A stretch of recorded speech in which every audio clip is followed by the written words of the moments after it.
palavra de Deus diz o seguinte, falando de Deus, o que Ele fez, o qual nos habilitou para sermos ministros da nova aliança, não da letra, mas do Espírito, porque a letra mata, mas o Espírito vivifica. Se o ministério da morte, gravado em letras de pedra, se revestiu de glória, a ponto de os filhos de Israel não poderem fintar a face de Moisés por causa da glória do seu rosto, ainda que desvanecente, como não será de maior glória o ministério do Espírito? Porque se o ministério da condenação foi glória, em muito maior proporção será glorioso o ministério da justiça. Porquanto, na verdade, o que outrora foi glorificado nesse respeito, que aconteceu com ele, já não resplandece diante da atual sobreexcelente glória. Porque se o que se desvanecia teve glória, muito mais glória tem o que é permanente. O que é permanente. Amém, amado? Fica de pé em nome de Jesus, vamos orar. Senhor, nós nos entregamos à Tua palavra. Diga comigo, eu me entrego à palavra de Deus para receber revelação através do toque, do conhecimento do Espírito Santo. Em nome de Jesus. Amém. Glória a Deus.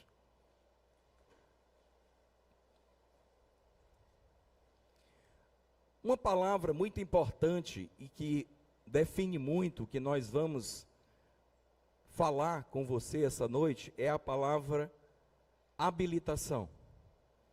Aonde o texto começa dizendo, no verso 6, que Deus, Ele nos habilitou.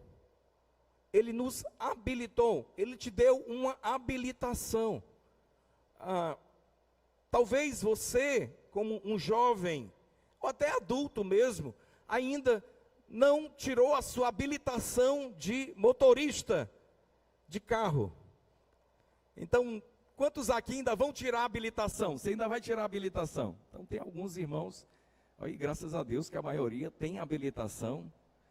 Então, para você tirar a sua habilitação, você fez, e eu creio que nesse tempo todos estão fazendo dessa forma, tem que entrar numa escola, isso é uma regra, e você participa ali daquela escola, e porque você passa nos testes, e depois você faz uma prova no departamento de trânsito, e você é aprovado, aí você recebe uma habilitação. Habilitação tem a ver com você poder conduzir ou ministrar algo, no caso do carro que nós estamos falando, a habilitações específicas. Então tem a habilitação do tipo A, tem a habilitação do tipo B. A do tipo A é para dirigir moto, pilotar moto. A do tipo B é para andar nesses carros de passeio normal da gente. A minha habilitação ela era C. Então eu já podia dirigir um caminhão daqueles 3/4, mas se você tiver que dirigir um carro maior, você precisa da habilitação D. Até para você pilotar coisas como um jet ski, por exemplo, outro dia o nosso filho, ele tirou uma habilitação para dirigir jet ski, porque apesar daquele negócio parecer um brinquedo, você não pode, qualquer um chegar, montar no jet ski e ficar andando por aí, sem habilitação. Você precisa de habilitação. Eu quero te dizer que essas habilitações todas, elas precisaram de escola, de estudo, de todas essas coisas. Mas Deus está dizendo, a palavra está dizendo que Deus te habilitou a partir de algo que Jesus fez por você. Quer dizer, essa habilitação como ministro não depende de algo que você fez, mas é uma condição que você recebeu por causa da obra de Cristo Jesus. A Bíblia está dizendo que você foi habilitado. Habilitado para quê? Para ser ministro. E isso é muito importante, como visão, como a maneira como nós olhamos a igreja, como nós percebemos a igreja. A igreja no Novo Testamento não é uma igreja onde alguns ministravam e outros observavam esses que estavam ministrando. Não, essa não é a igreja do Novo Testamento. A igreja do Novo Testamento é uma igreja de ministros.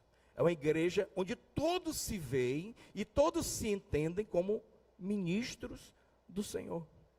E isso é muito importante, nisso que nós edificamos como igreja, como casa de Deus. Por isso que nós declaramos que cada crente, ele é um ministro. E sendo um ministro, ele fala da parte de Deus.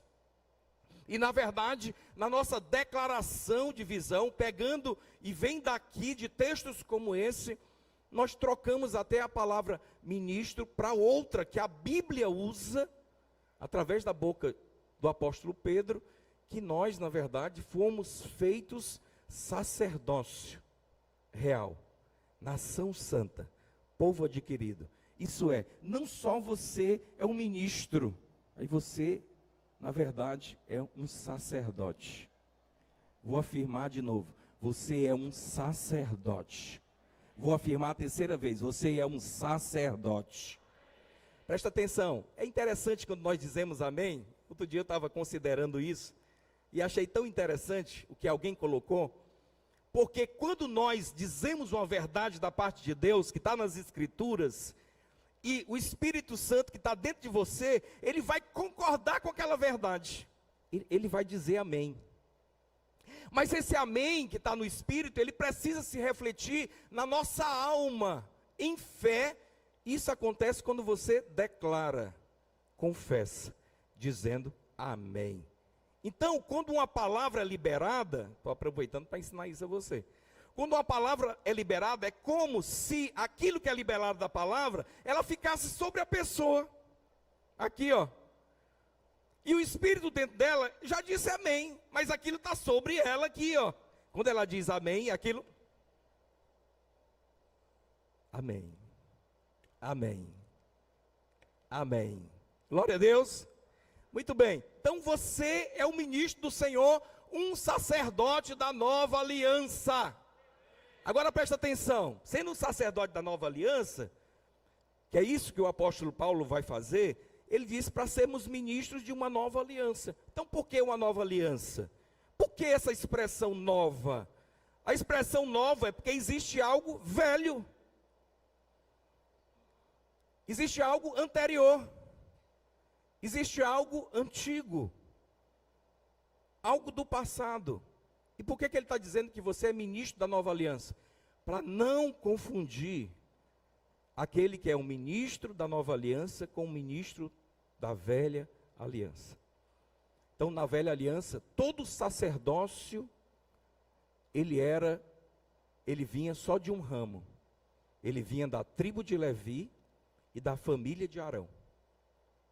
Ninguém podia ser sacerdote se não viesse da tribo de Levi e fosse da família de Arão. Todo sacerdócio do Velho Testamento, ele é araônico. E foi assim que o sacerdócio cresceu, dentro da velha aliança. Mas a respeito de Cristo, o livro de Hebreus, ele vai dizer que o sacerdócio de Jesus não é o sacerdócio da tribo de Levi. Ele vai dizer que o sacerdócio de Jesus, ele é de outra tribo. É da tribo de Judá, da tribo dos reis. E vai dizer que o sacerdócio de Jesus, ele é segundo a ordem de Melquisedeque. Ele não é segundo a ordem de Arão. Por quê?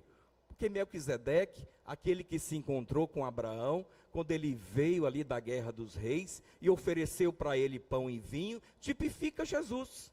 Ele é o rei de Jerusalém e ao mesmo tempo, naquele tempo Salém, mas ao mesmo tempo sacerdote daquela cidade. Ele tem as duas funções ao mesmo tempo, coisa que não se vê em nenhum outro lugar e que tipifica a pessoa de Jesus. Um sacerdócio que não tem início e nem fim, um sacerdócio eterno. E ele está dizendo que esse se tornou o sumo sacerdote de uma nova raça, daqueles que creem em Deus através da pessoa de Jesus. Então presta atenção, o seu sacerdócio e o meu é segundo a ordem de Cristo, é um novo sacerdócio. E sendo um novo sacerdócio, nós não somos ministros das coisas velhas, não somos ministros das coisas que eram sombras, não somos ministros das coisas do passado, nós somos ministros das boas novas. Aleluia! Então, por que isso é importante? Porque eu fui habilitado, é isso que a Bíblia diz, que nós fomos habilitados para sermos ministros da nova aliança. Mas é um problema quando eu sou habilitado para uma coisa e eu quero dirigir outra coisa. Você percebe o perigo? Você é habilitado para dirigir carro de passeio, mas você quer dirigir caminhão. Não. Você foi habilitado para ser ministro da nova aliança. Amém? Você não foi habilitado para ser ministro da velha aliança. Você foi habilitado para ser ministro na nova. Então você vai perceber que tem uma diferença, e Paulo ele vai andar nesse texto falando a respeito disso, que existe um ministério da velha aliança e um ministério da nova aliança. E por várias vezes ele vai usar duas palavras, ministro e ministério. Ministro e ministério. Ele vai repetir várias vezes, ministro e ministério, ministro e ministério. Então, ao andar nesse texto, e a gente vai destacar aqui alguns versículos, você vai perceber qual é a diferença entre o ministro da velha aliança e o ministro da nova aliança. Vamos começar pelo verso 6, primeiro versículo que nós lemos.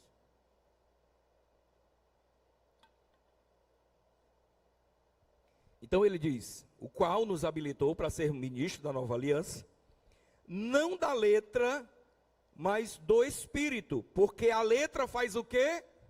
Mata, mas o Espírito vivifica.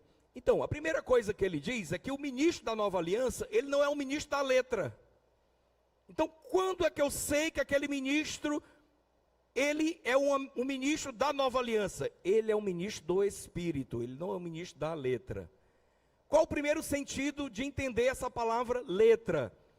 Primeiro sentido é você entender que letra pode estar falando, e tem esse sentido, de uma palavra que está destituída do Espírito. Quer dizer, a palavra, você tem o Logos, mas você não tem o Espírito tocando a palavra.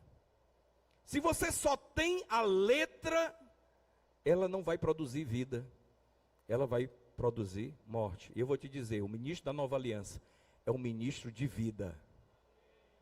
O ministro da nova aliança é um ministro de vida. E não tem como ministrar vida se não for pelo Espírito. Por isso que nós recebemos o Espírito. Porque nós somos ministros do Espírito. Amém? Então, se andarmos só na letra, se nós andarmos só na regra, nós vamos produzir morte. Mas se nós andarmos no Espírito, não, aí vai produzir vida. É por isso que Jesus, ele vai dizer isso lá no Evangelho de João, no capítulo 6, no verso 63. Ele vai dizer que a carne para nada aproveita, mas as palavras que eu tenho dado a vocês, ele diz, as palavras que eu tenho dado a vocês, lá em João capítulo 6, no verso 63, as palavras que eu tenho dado a vocês são espírito e são vida. Então a palavra, que é a palavra da nossa aliança, da nova aliança, ele sempre vai produzir vida. Se você libera uma palavra e aquela palavra, ao invés de gerar vida, gera morte, então não é uma palavra da nova aliança. Porque a palavra da nova aliança sempre vai gerar vida.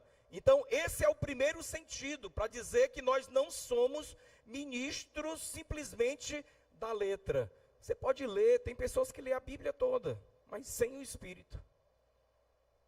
E aquilo não produz vida nela.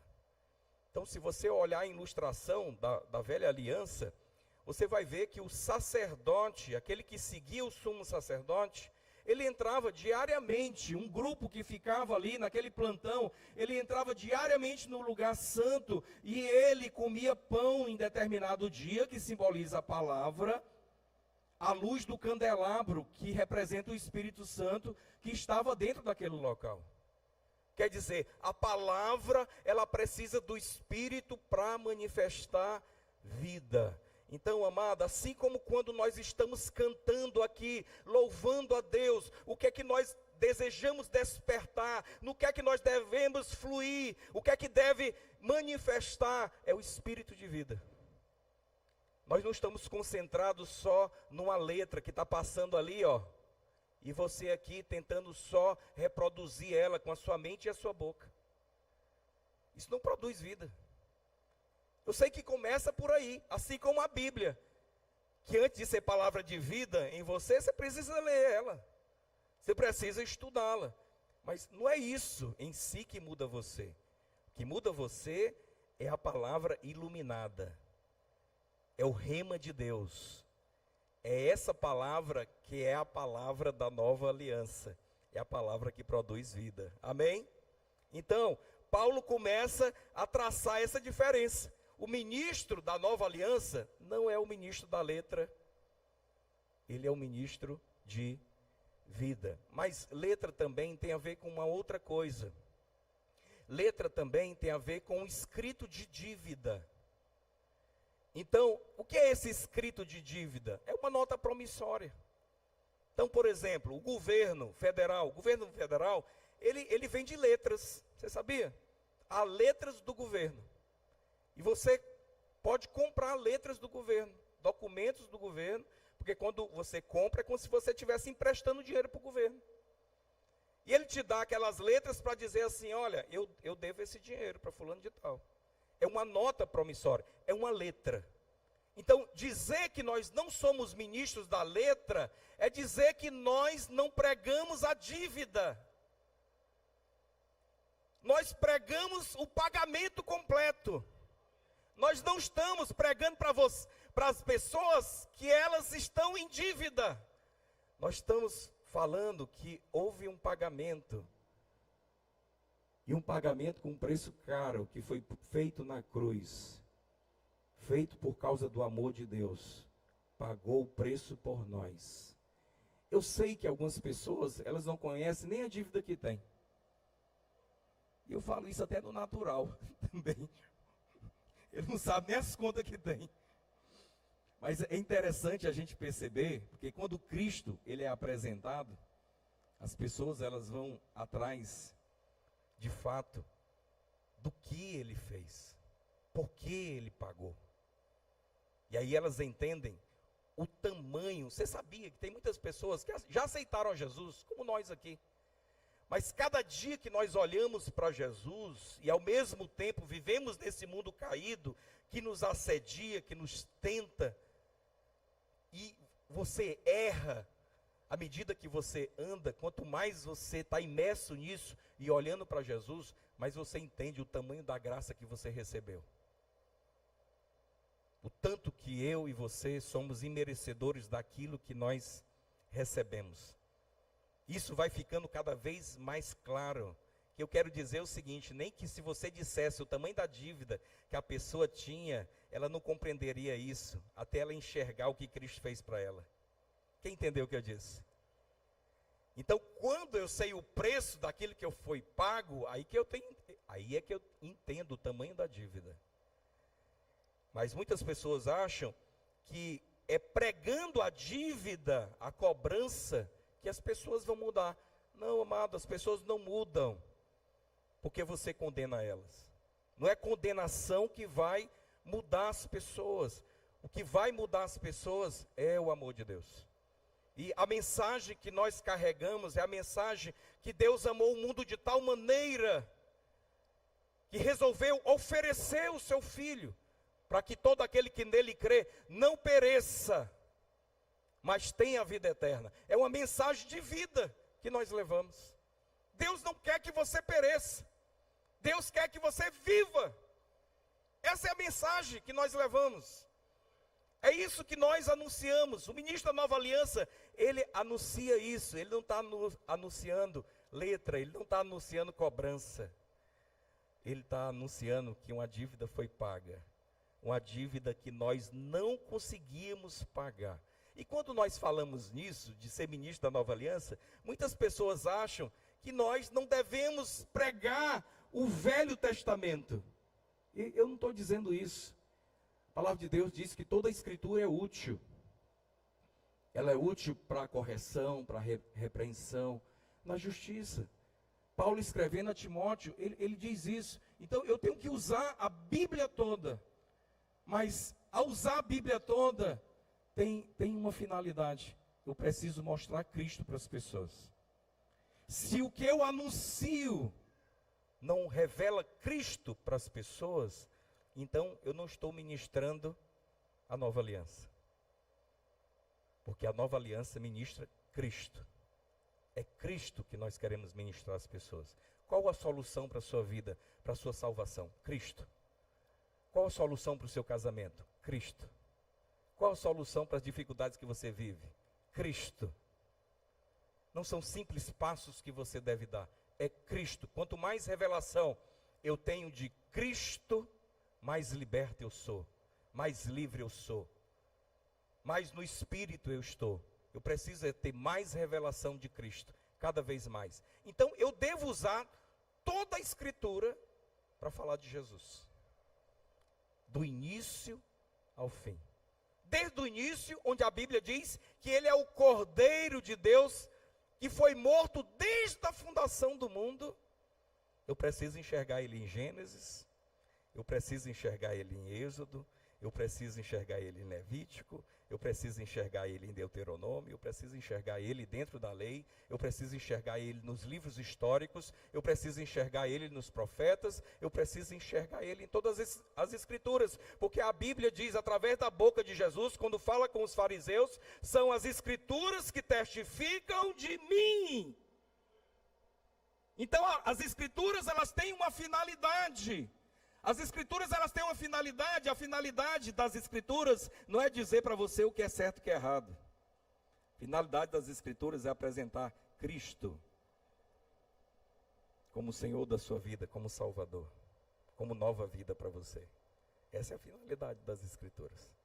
É apresentar Ele. A Bíblia diz que tudo foi feito por Ele e para Ele são todas as coisas.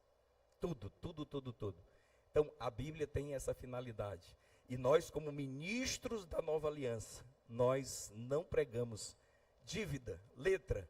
Nós anunciamos as boas novas. Ei, pastor, mas a lei, ela não tem uma serventia? Tem sim.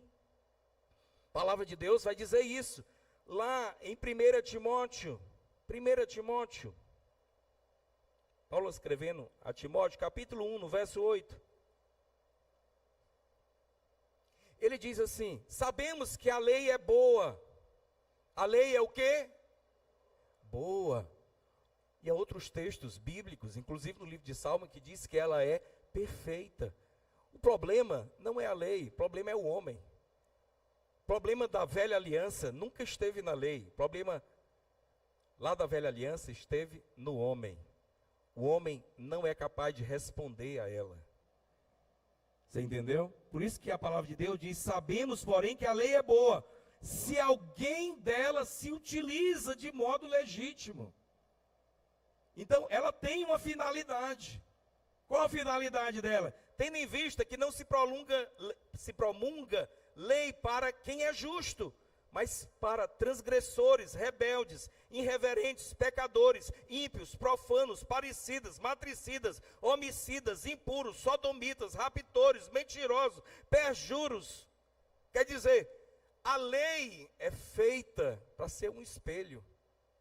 Você sabia que antes da graça, o que Deus precisou fazer foi trazer a lei. Por isso que no encontro com Deus, você que já foi para o encontro com Deus, a primeira coisa que nós fazemos na sexta-feira e no sábado é levantar o espelho diante da pessoa.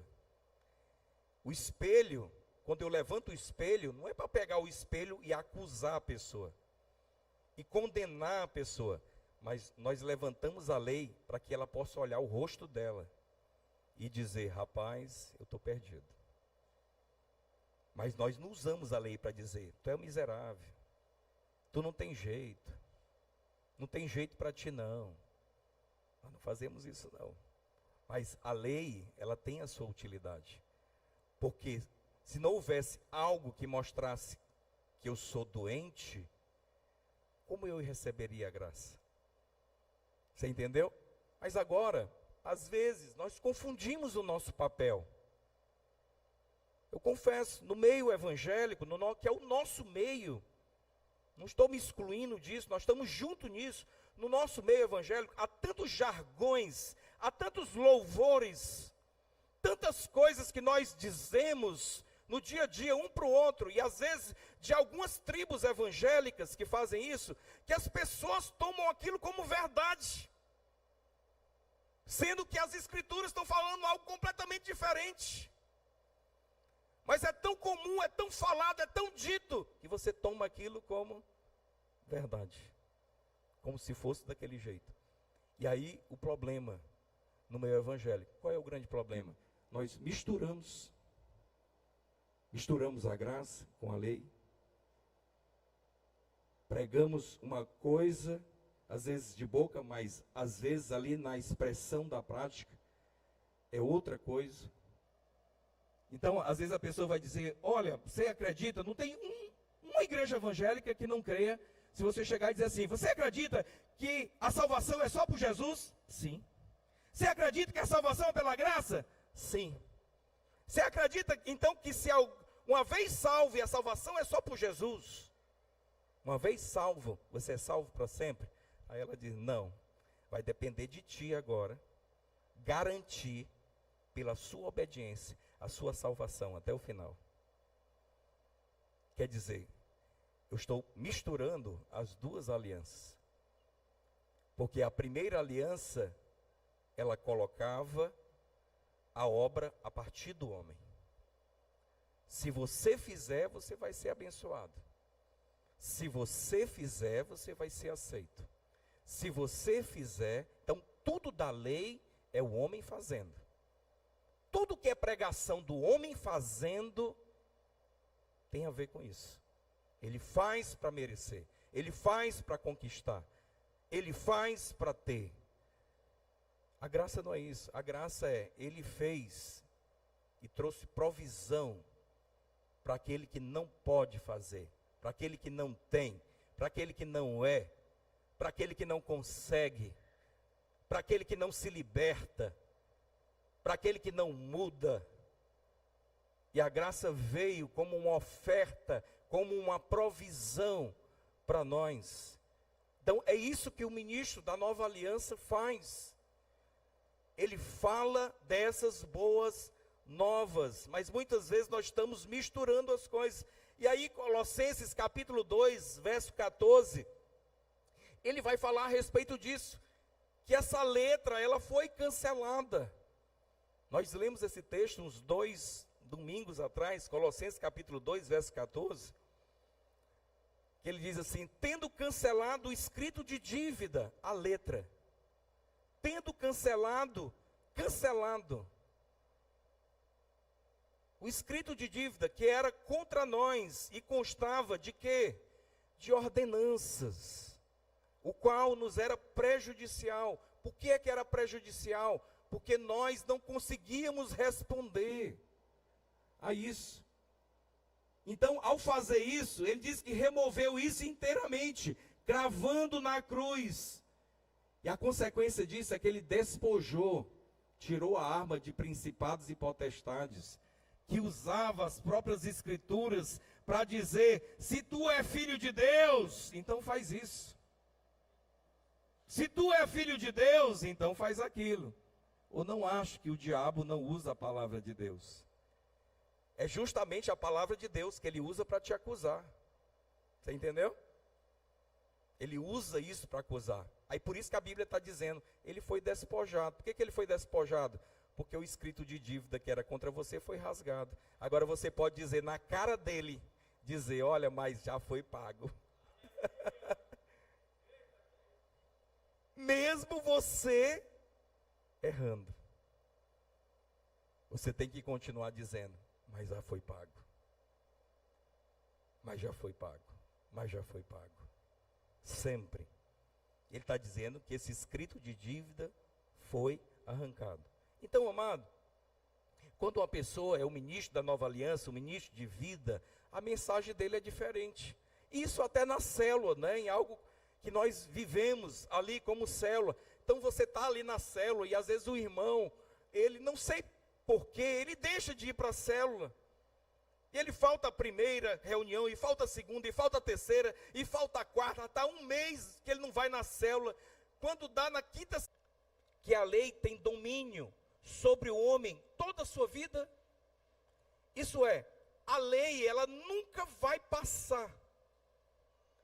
Jesus diz que nem um tio, isso é, nem uma vírgula vai sair da lei. Jesus afirmou isso, e é verdade. A lei vai perdurar até o final. Mas olha o que o texto diz. Ora, a mulher casada está ligada pela lei ao marido enquanto ele vive. Mas se o mesmo morrer, desobrigada ficará da lei conjugal. Quer dizer, se o marido morreu, ela pode casar com outro. É isso que a Bíblia está dizendo. De sorte que será considerada adúltera se vivendo ainda o marido unir-se com outro homem. Porém, se morrer o marido, estará livre da lei e não será adúltera se contrair novas núpcias. Ele faz a descrição para fazer a seguinte comparação, que está no versículo 4. Ele diz, assim meus irmãos, também vós morrestes relativamente à lei. Como é que você morreu em relação à lei? Por meio do corpo de Cristo, para pertencer a outro, a saber, aquele que ressuscitou dos mortos. Por que que ele fez isso? Ele diz lá no final, para que você frutifique para Deus. Porque debaixo da tutela do marido antigo, a lei, você nunca ia frutificar.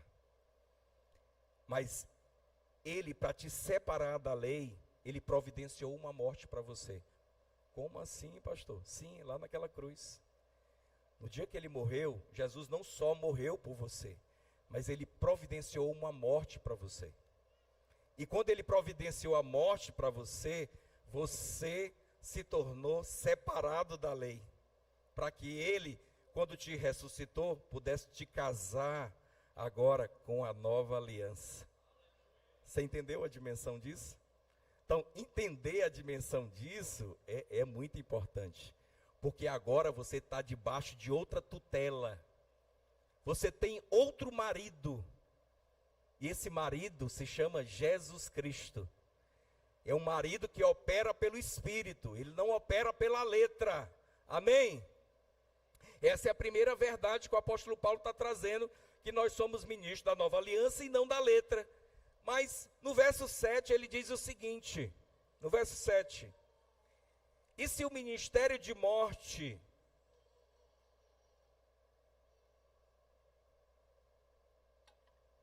Dá a mamadeira para ela aí, que ela vai se aquietar. Ele diz, se o ministério da morte, gravado em letras de pedra, se revestiu de glória, a ponto dos filhos de Israel não poderem fintar a face de Moisés por causa da glória do seu rosto, ainda que desvanecente, como não será maior glória, o ministério do Espírito? Então, esse ministro da nova aliança, ele não é um ministro de morte. É isso que ele está dizendo. É um ministro de vida. É um ministro do Espírito. Então preste atenção. Pregar a velha aliança é pregar a morte. E ele está falando, deixa o texto lá. Ele diz que o ministério anterior, que era gravado em letras de pedra. Versículo 7. Em letras de pedra. Então, o que era gravado em letras de pedra? Na pedra, o que era gravado na pedra? Era a lei. Então, presta atenção. Muitos teólogos, e mesmo no meio evangélico, há uma doutrina sedimentada que ela fala da seguinte coisa: que a lei era dividida em 3 partes.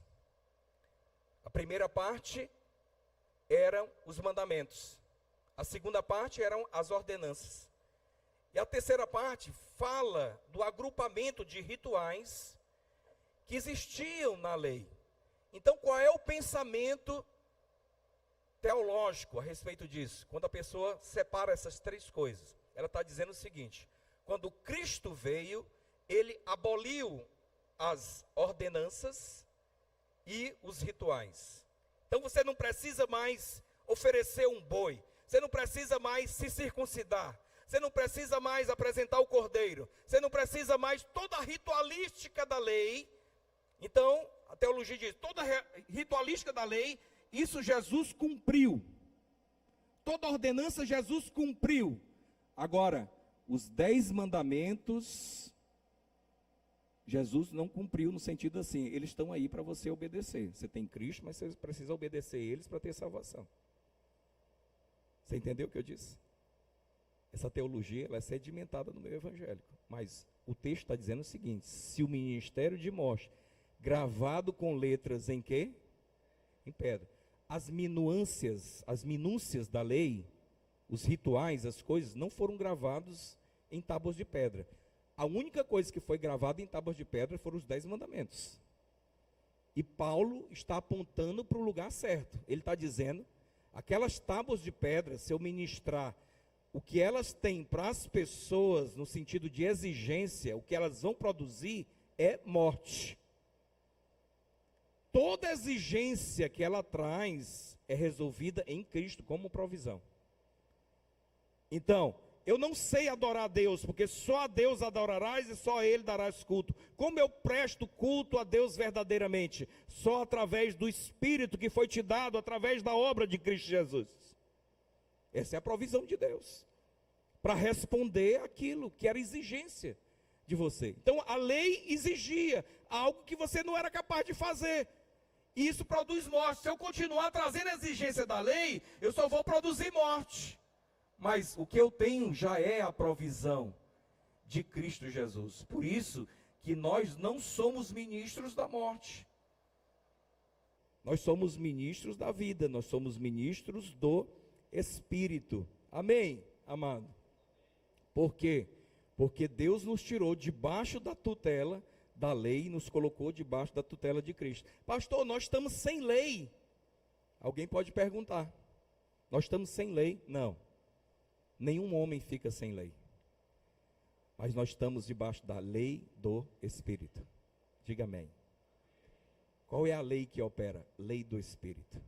A Bíblia diz, tirarei o coração de pedra, colocarei um coração de carne. Ali dentro imprimirei as minhas leis. A lei está dentro de você agora. Não é a lei de Moisés. Não são as tábuas de pedra, é a lei do Espírito.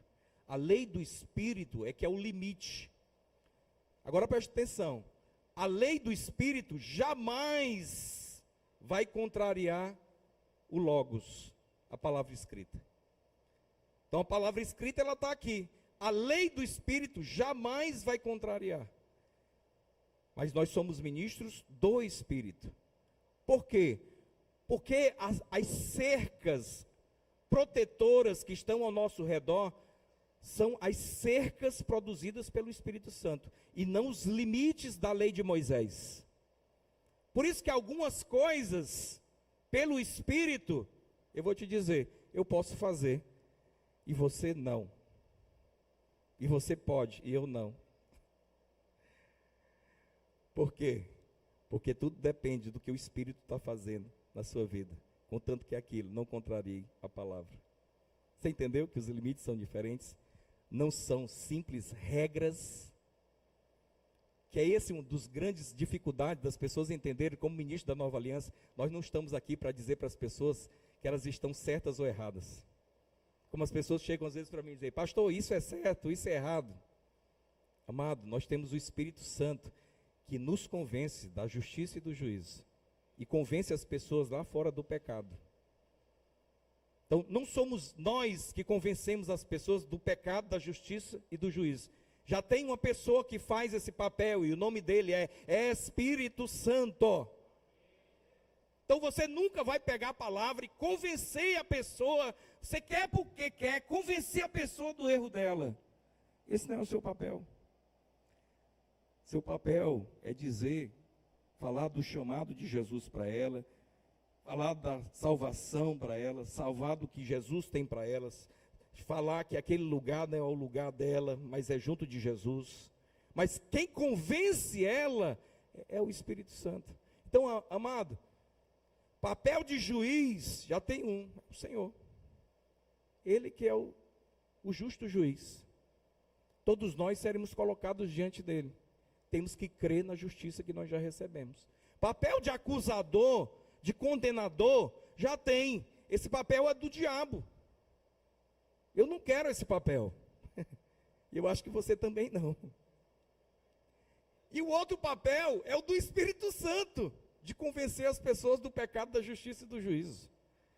Então, às vezes, o que acontece é que nós confundimos qual é o nosso papel. Então, nós achamos que somos nós que vamos dizer às pessoas o que é certo e o que é errado. Não. Quem vai dizer para elas o que é certo e o que é errado é as Escrituras e o Espírito Santo. Quem manda as Escrituras no coração dela. Então, preste atenção, tem uma lei dentro de você. Diz assim, pastor, eu estava pensando, né? Hoje ninguém faz mais isso, mas antigamente as pessoas iam no Paraguai. Quando o Brasil não tinha um mercado aberto, iam no Paraguai comprar coisas para vender no Brasil. Elas iam lá, compravam coisas sem nota e vinham para cá e vendiam coisas sem nota também. Aí ela chega assim para o pastor e diz, pastor, me diz uma coisa, será que é certo eu comprar coisas no Paraguai e vender aqui? Você está prestando atenção se ela está perguntando sobre certo e o que é errado? Sabe o que eu vou dizer para ela? O que é que o Espírito Santo está te dizendo? Não, ele está dizendo que não é muito certo, não. Ele já te disse. Sabe o que é que ela está querendo? Sabe o que é que ela está querendo? Um cúmplice. Ela quer um cúmplice para dizer, o pastor disse que eu posso fazer. Você entendeu? Aí a pessoa está em algum lugar, ela faz um compromisso com Deus de jejuar 21 dias. Aí ela chega e diz assim, pastor, eu posso quebrar o jejum hoje? É porque hoje é aniversário da minha tia. Eu disse, meu irmão, assim, o que é que o Espírito Santo está dizendo para você? Você disse que você pode. Você é livre. Nós somos ministros do Espírito. Você não está debaixo de lei. Agora, se tu está vindo atrás de mim para eu ser cúmplice de algo que o Espírito Santo está dizendo para você não fazer, e você quer fazer. Você entendeu, né? Ela sabe que não é para fazer, mas ela quer, e ela quer que o pastor concorde com ela. Não me bote nisso. Entendeu? Escuta o Espírito Santo, meu irmão. Nós somos ministros do Espírito. Quem diz amém? Muito bem. Paulo vai falar no verso 9. Porque se o ministério da condenação, e tem mais, que brincando com você, diz que os irmãos foram para o aniversário, diz que quando o meu filho chegou no aniversário, um perguntou assim, e o pastor veio? Não. Ele, que bom.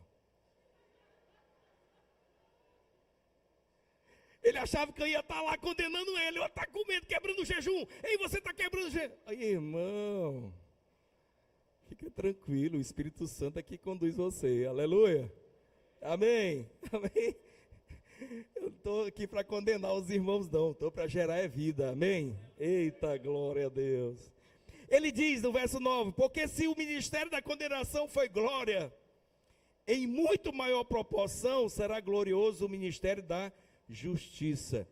Interessante que ele usa uma palavra que eu gosto muito no texto, mais adiante, como ele diz, quando ele diz sobre excelente glória.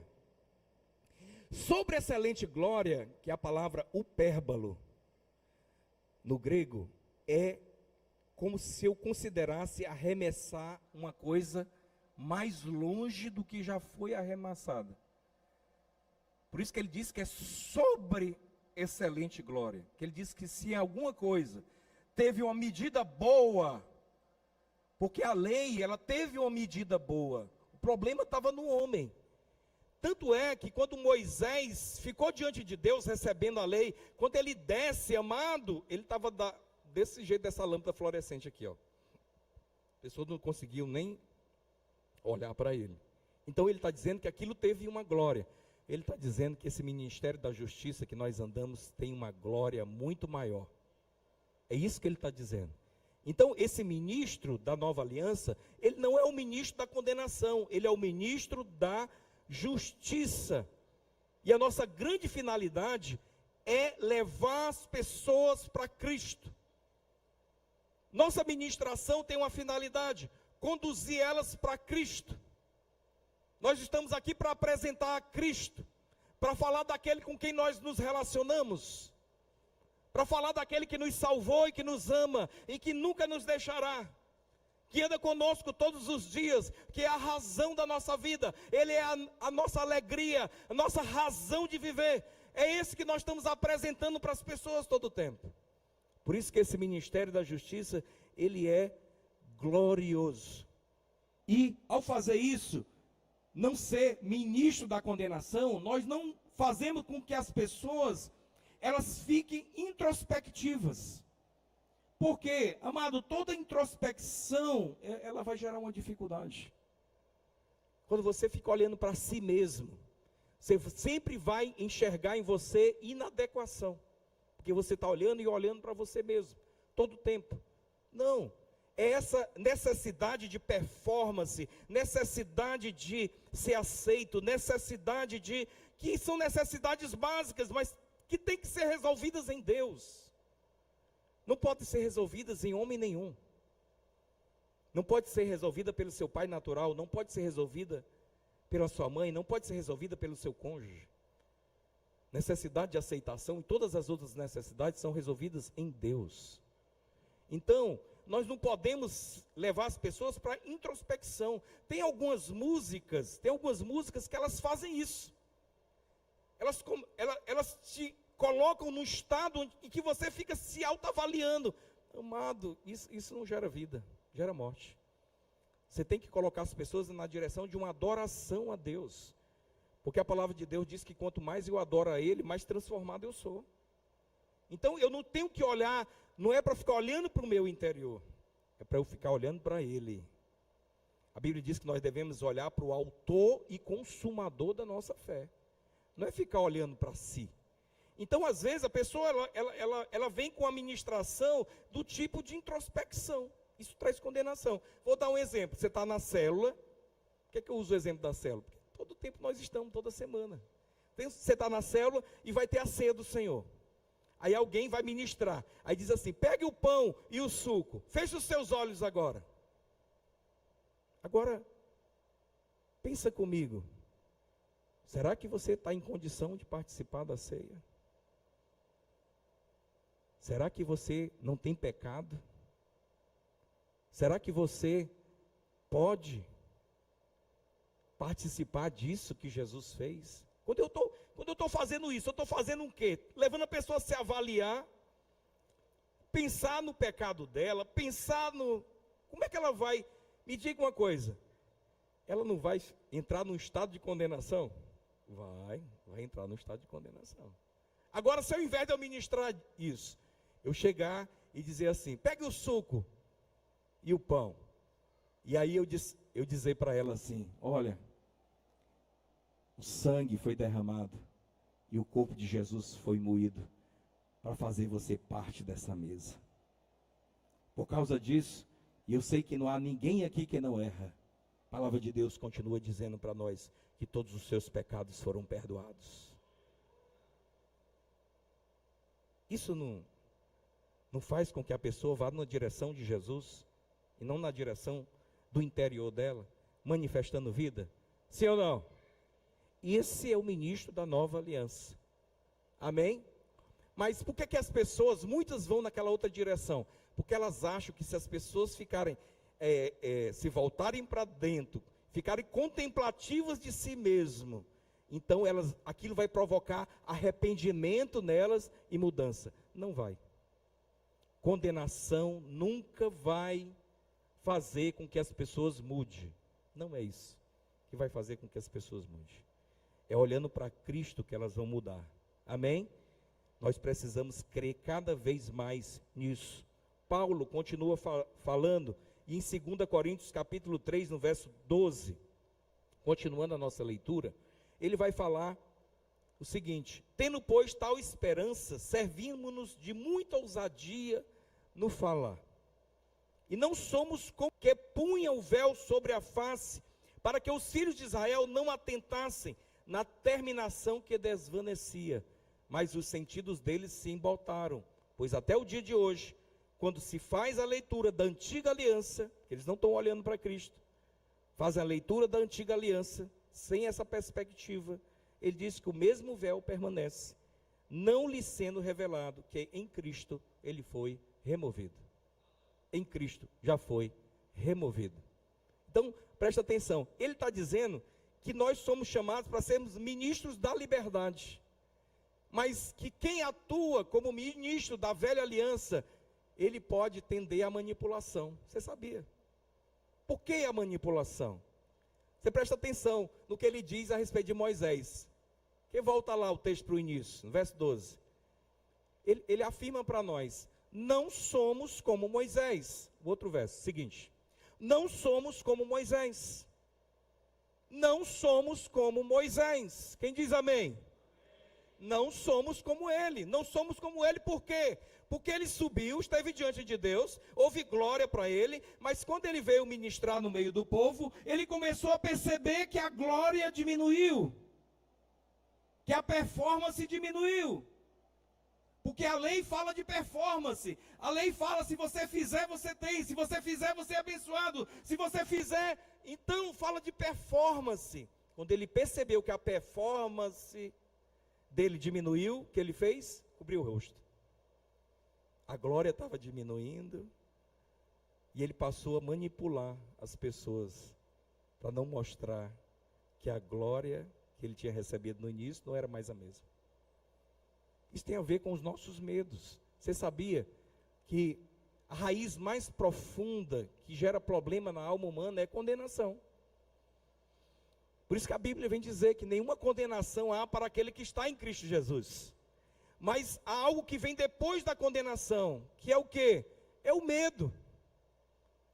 E o medo, a gente pode separar esse medo em algumas coisas que são básicas para o ser humano. Primeiro, medo de punição, medo de fracasso, medo de rejeição, medo de ser incapaz. Eu vou te dizer, cada uma dessas coisas são resolvidas através de Cristo. Cada uma delas. Medo de punição, amados, são ministros do Espírito. Ninguém aqui precisa mais ter medo de confessar o seu erro. Tanto que Tiago vai dizer assim: olha, irmãos, confessem seus pecados uns aos outros para serem curados. Porque ninguém aqui é melhor do que ninguém. E você pode, no meio da igreja, junto com os irmãos, dizer: irmão, eu errei e eu não quero mais permanecer nesse erro. Você entendeu? Porque aquele que tem medo da punição, ele esconde o seu erro. Assim como Moisés se escondia atrás do véu. E nem medo da incapacidade, porque o texto que nós estamos lendo, de 2 Coríntios capítulo 3, vai falar, Paulo fala, antes do início da nossa leitura, que toda a nossa capacidade vem de Deus. Ele diz, não que nós podemos fazer algo de nós mesmos, mas que toda a nossa capacidade vem de Deus. Quem crê nisso não está preocupado com performance. E nós somos bombardeados todo o tempo com isso, é normal. Faz parte da vida humana se comparar com os outros. Mas até isso Cristo resolve. E nem medo de fracassar, porque nele nós somos mais do que vitoriosos em Cristo Jesus. Você está vendo que tudo tem a ver com a fé em Cristo Jesus? E nesse amor de Deus que é capaz de vencer todo medo. Alguém pode dizer, pastor, isso eu não lida com esses medos, com todos eles. Mas só tem uma maneira de fazer isso. Não é tentando ser mais capaz, não é se escondendo, nada disso. É confiando pela fé na obra do Filho de Deus. Amém? Nós somos esse ministro. Não somos como Moisés. E por fim, nós podemos dizer, olhando para o verso 18, 2 Coríntios 3,18, o último versículo que nós vamos ler. Ele diz, e todos nós com o rosto desvendado, contemplando o Senhor como por espelho, a glória do Senhor, somos transformados de glória em glória, na sua própria imagem, como pelo Senhor, o Espírito. Que vocês se apresentem como sacrifício vivo, santo e agradável a Deus, que é o vosso culto racional. E vocês se deixem ser transformados pela renovação da vossa mente. Hoje mesmo, Deus está renovando a mente de muitos aqui. É assim que a gente é transformado. Mas a mesma coisa que Romanos está fazendo no início, porque quando ele diz, apresente o vosso corpo a Deus, é o que nós cantamos hoje aqui, o que é que nós podemos oferecer a Jesus pelo que ele fez por nós? Eu vou te dizer, é só dando a ele toda a sua vida. Porque não tem nada que você possa fazer para compensar o que ele fez. É deixando ele governar a sua vida. Por isso que o texto está dizendo lá em Romanos, dizendo, apresente os vossos corpos como sacrifício vivo, santo, dizendo para ele, Senhor, eu estou aqui, faz o que você quiser. Você entendeu? Esse é o verdadeiro ato de adoração, de resposta à graça que nós recebemos. Mas o texto, que é o outro que fala de transformação, que é o que nós lemos, 2 Coríntios 3,18. Nós com o rosto desvendados, sem a cobertura da... O que é que o ministro da Nova Aliança faz? Todo domingo, quase todo domingo, que a gente faz aqui, eu pinto um quadro. Eu pinto um quadro bem grande assim, ó. De Jesus para você olhar. E quanto mais você olha para Jesus, mais você é transformado por Ele. Todas as Escrituras têm essa finalidade. Revelar Cristo. Revelar Cristo. E quanto mais eu olho, mais transformado eu sou. Porque há um princípio espiritual. Qual é o princípio espiritual envolvido aí? Você adora, aquilo que você adora, você se torna. Você só se torna aquilo que você adora. Então, às vezes, por que é ineficaz a transformação na nossa vida? Ainda que Deus nunca deixa de fazer a obra. Por que parece estar lenta? Por que parece estar... Porque você não está contemplando a Cristo, você está olhando para outro lugar. E aí você não está sendo mudado. Ainda que você é de Cristo, você está com Ele, você tem salvação. Por que não está mudando? Você não está contemplando Ele. Eu tenho que contemplar Ele todo o tempo, todo o tempo, todo o tempo, todo o tempo. E o que é que as pessoas fazem muitas vezes no nosso meio evangélico? Eu estou incluso nisso. Já errei muito fazendo isso. Fazem com que as pessoas não olhem para Cristo, ficam olhando para si mesmo. Elas não mudam. Não muda nada. Só muda quando elas olham para Jesus. Porque esse é o princípio espiritual. Quanto mais eu adoro a Ele, mais transformado eu sou. Em nome de Jesus. Fica em pé, em nome de Jesus, meu irmão. Quero orar.